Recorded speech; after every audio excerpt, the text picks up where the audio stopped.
اللہ کے پاک اور بابرکت نام سے جو کہ نہایت مہربان اور رحم والا ہے۔ میرے عزیز بھائیوں اور بہنوں، آج میں کتاب برجنگ دا گیپ مینول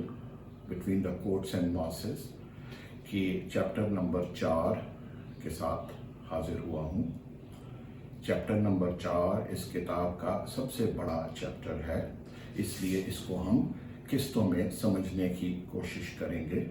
میں آپ کو یاد دلاتا چلوں کہ اس کتاب کا مقصد عام لوگوں کی قانونی مدد ہے تاکہ وہ قوانین اور ان کی پیچیدگیوں کو بہتر طریقے سے سمجھ سکیں اور عدالت میں ان کی پذیرائی بہتر طریقے سے ہو سکے تاکہ ان کو جلد انصاف کا حصول ممکن بنایا جائے۔ پچھلے چیپٹر میں ہم نے یہ جاننے کی کوشش کی تھی کہ دعویٰ دائر کرنے سے پہلے کیا کیا انسان کو چیزیں دیکھنی چاہیے۔ اس چیپٹر میں ہم یہ کوشش کریں گے کہ آپ کو یہ بتایا جائے کہ عدالت میں ایک بار آپ نے کیس داخل کر دیا تو پھر کیا کیا ضابطے، قوانین اور کیا کیا طریقہ کار اس میں آپ کو پیش نظر ہو سکتے ہیں۔ سب سے پہلے سول کورٹ آپ کو ہر جگہ پہ ملے گا، ڈسٹرکٹ میں بھی اور تحصیل میں بھی۔ اسی طرح جو سول کورٹ ہے وہ اس کے ساتھ ساتھ میجسٹریٹ کورٹس بھی آپ کو ہر جگہ پہ ملیں گے جو کہ بنیادی عدالتیں ہیں ہر جگہ پر۔ تحصیل میں بھی آپ کو سول جج ملیں گے اور کیسز کا داخلہ جو ہوتا ہے، جس عدالت میں کیسز داخل ہوتے ہیں وہ ہے عدالت سینئر سول جج کی۔ تحصیل میں بعض تحصیلوں میں یہ لوگوں کی سہل اور آسانی کے لیے سینئر موسٹ سول جج کو اس جگہ کے جو ہوتے ہیں تحصیل کے، ان کو بھی اختیار ہوتا ہے کہ وہ کیسز لے سکیں اور لوگوں میں اگر اور سول جج یا میجسٹریٹ صاحبان ہیں تو ان میں کیسز ان کو منتقل کریں۔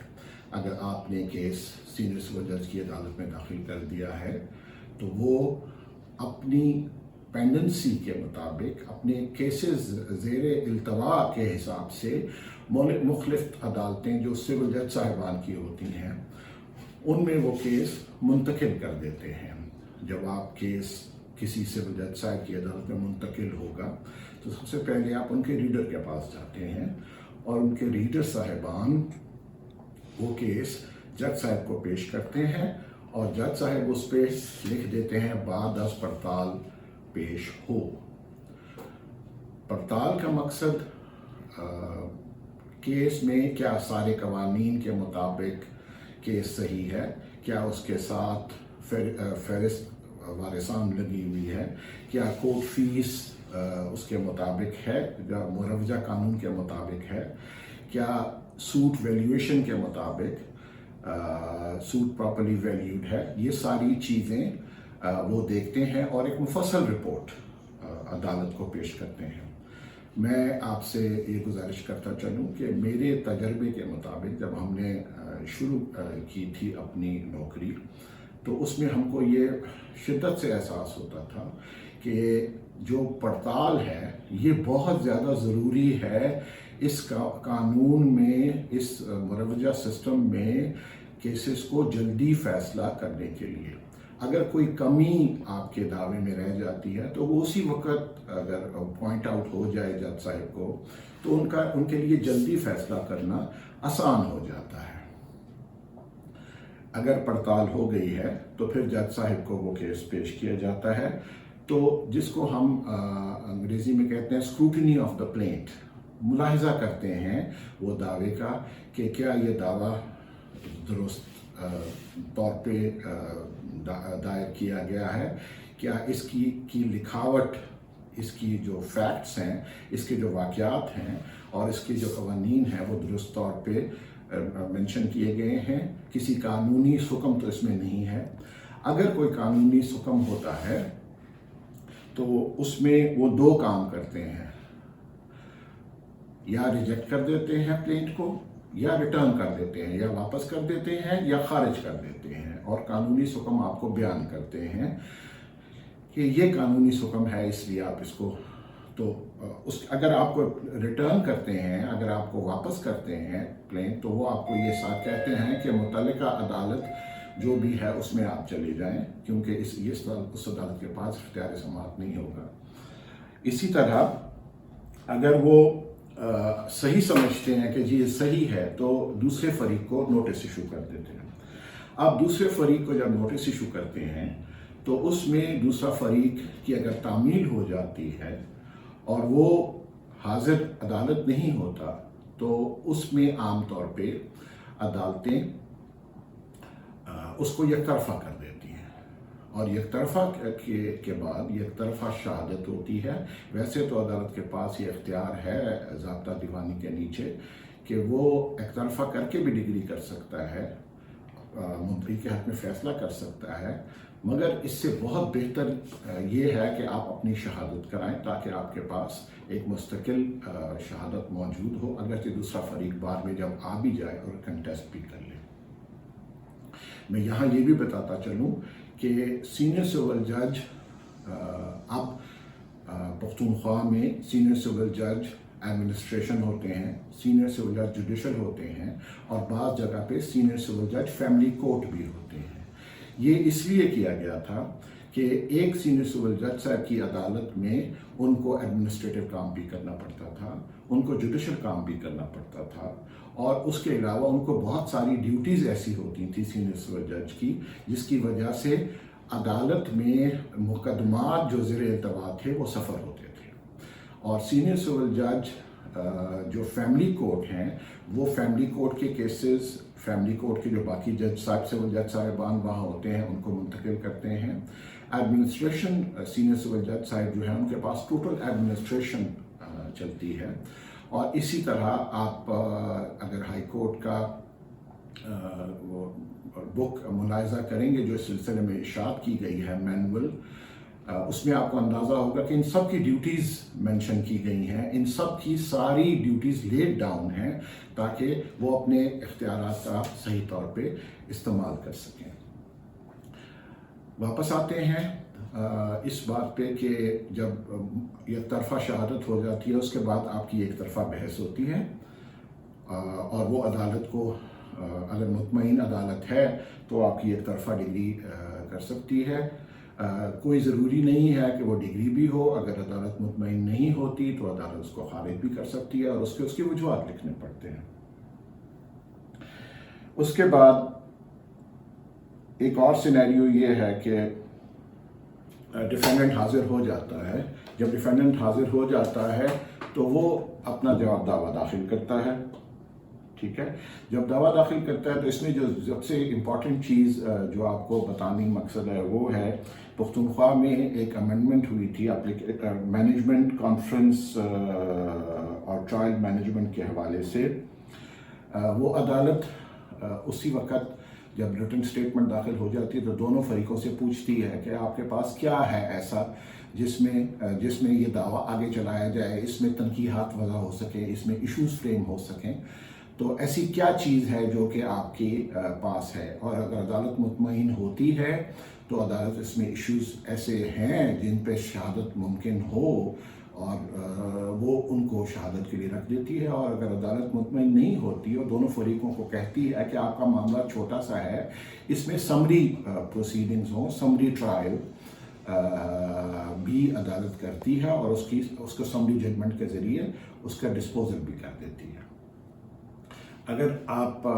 شہادت کے لیے آپ کا کیس مقرر ہے تو آپ کوشش کریں کہ اپنے سارے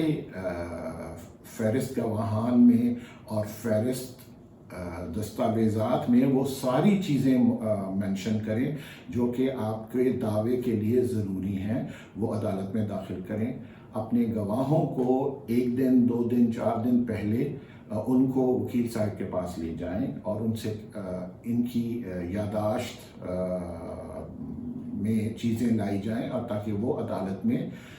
جب جرا کا سامنا کریں تو وہ ممکنہ سوالات بھی ان کو بتائے جائیں جو کہ جرا میں پوچھے جا سکتے ہیں، اور وہ ان کا تاکہ تسلی بخش جواب دے سکیں۔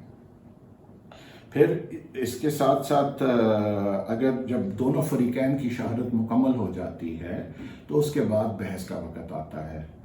اور بحث کے بعد عدالت اپنا فیصلہ سنا دیتی ہے، جس کو ہم ڈگری کہتے ہیں۔ جب ایسی کوئی نوبت آتی ہے کہ متفرق درخواستیں دی جاتی ہیں تاکہ مقدمے کو اور طوالت دی جا سکے، تو اس صورت میں یہ جو ٹرائل مینجمنٹ کا میں نے آپ کو بتایا ہے، اس میں لکھا ہوا ہے کہ جتنی درخواستیں آپ نے دینی ہیں اسی وقت دیں گے، پہلی سطح پر دیں گے، تاکہ ان کا فیصلہ عدالت پہلی فرصت میں کر سکے اور تاکہ اس میں ڈیلے نہ ہو۔ جب آپ دعویٰ دائر کرتے ہیں بھائیوں اور بہنوں، تو اس دعوے کی جتنے مدعا ہوتے ہیں اور 2 ایکسٹرا کاپی وہ آپ عدالت میں اس کے ساتھ داخل کرتے ہیں۔ وہ اس لیے ہوتا ہے کہ مدعی کی یہ ڈیوٹی ہے کہ وہ جتنے مدعا ہیں ان کو اس کی کاپی دے سکے، کیونکہ ان کو بھی عدالت میں سننے کا حق ہے، اور دونوں مدعی اور مدعا دونوں کو لٹیگنٹس کہتے ہیں۔ عدالت میں جانے سے پہلے آپ کو یہ سوچ لینا چاہیے کیا آپ کا کوئی قانونی حق ہے جو کہ جس کا وائلیٹ ہونے کا خطرہ ہے، جس کو آپ کو نہ ملنے کا خطرہ ہے، یا کوئی ایسا قانونی حق ہے جو کہ قانون کے مروجہ قانون کے مطابق آپ کی اس کی وائلیشن کا خطرہ ہے، آپ کے حقوق کے نظر انداز ہونے کا خطرہ ہے، تو صورت میں آپ عدالت میں جانے کا اختیار رکھتے ہیں۔ اس کے بعد ایک چیز جو کہ مد نظر ضرور ہے رکھنی، وہ یہ ہے کہ عدالت ایک قانون ہے جس کو لا آف لمیٹیشن کہتے ہیں، اس میں ہر درجے کے مقدمات کے لیے ایک ٹائم لکھا ہوا ہے، ٹائم مینشن ہے۔ تو اگر آپ کو یہ جاننا ضروری ہے کہ آپ اس ٹائم کے اندر رہتے ہوئے وہ دائر کریں۔ عدالت کے پاس ڈیلے کا اختیار بھی ہے، section 5 of the limitation act کے نیچے۔ وہ بعض دفعہ کنڈون بھی کر دیتی ہے ڈیلے، اگر ان کو یہ اندازہ ہو کہ آپ کو شاید آپ کا جائز حقوق تھا یا کوئی جائز وجوہات تھیں جن کی وجہ سے آپ ان ٹائم عدالت نہیں آ سکے، وہ بھی کر دیتے ہیں۔ مگر کوشش یہ ہونی چاہیے کہ آپ عدالت میں ود ان ٹائم جائیں۔ ویسے کچھ بہت ساری اتھارٹیز ہماری عدالت عالیہ کی اور عدالت عظمیٰ کی ہیں جن میں یہ کہتے ہیں کہ technicalities should not defeat the ends of justice, اور جتنی بھی ٹیکنیکلٹیز ہیں ان کو انصاف کی راہ میں رکاوٹ نہیں آنا چاہیے، تکنیکی وجوہات کی وجہ سے انصاف کی فراہمی میں کمی نہیں آنی چاہیے۔ تو وہ ایک ضرور ہے، مگر اس کو مد نظر ضرور رکھنا چاہیے۔ پھر آپ عدالت کا آپ کو یہ مطمئن کر لینا ضروری ہے کہ آپ صحیح عدالت میں گئے ہیں، اور صحیح عدالت میں جانے کا طریقہ سب یہ ہے کہ اس کو اس چیز کا اختیار سماعت ہے بھی یا نہیں ہے۔ اختیار سماعت 3 طرح کے ہوتے ہیں، ایک پیکیونری جورسڈکشن، ایک ٹیریٹوریل جورسڈکشن، اور تیسری سبجیکٹ میٹر جورسڈکشن۔ پیکیونری جورسڈکشن آپ کا